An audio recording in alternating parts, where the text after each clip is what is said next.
Hey, Tech Guide Ninjas here. Hope you're having a good day. Today we're going to look at how to unarchive chats in ChatGPT.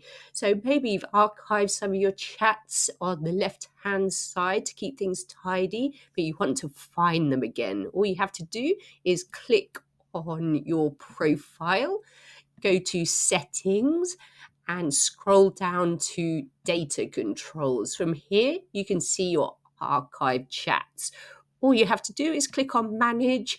You can see your archive chats here. And if you want to unarchive them, you can click on the Unarchive Conversation tab, and that will send them back to your chats section on the left-hand side.